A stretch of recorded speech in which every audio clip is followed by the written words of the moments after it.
સુરેન્દ્રનગર જિલ્લાના લીંબડી તાલુકાના રડોલ ગામે કોઈ અગમ્ય કારણોસર ગ્રામજનોમાં આમને સામને મારામારી થવાની ઘટના સર્જાઈ હતી।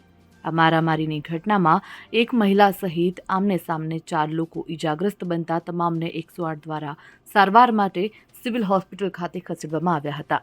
આ બાબતે મારામારીમાં ઈજાગ્રસ્ત બંને પક્ષેથી મળતી માહિતી મુજબ મારામારી તલવાર, ધારિયા, પાઇપ, ધોકા જેવા હથિયારો સાથે બંને પક્ષો એકબીજા પર તૂટી પડ્યા હતા। તો ઈજાગ્રસ્તની વાત કરવામાં આવે જેમાં ફેજલભાઈ હુસેનભાઈ, યુનિસભાઈ કરીમભાઈ, અકબરભાઈ કરીમભાઈ તે ઉપરાંત સાયરાબાનુ કરીમભાઈ ગંભીર રીતે ઈજાગ્રસ્ત બન્યા હતા।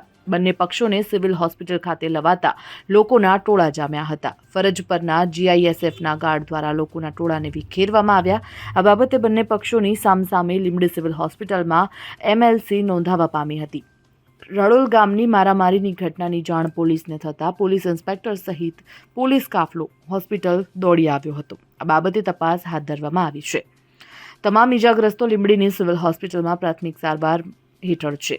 તે ઉપરાંત ખાસ કરીને વાત કરવામાં આવે તો અવારનવાર ગ્રામ્ય કક્ષાએ મારામારી થતી હોવાથી લોકોમાં કાયદાનો ભય ના રહ્યો હોય તેમ લાગી રહ્યું છે।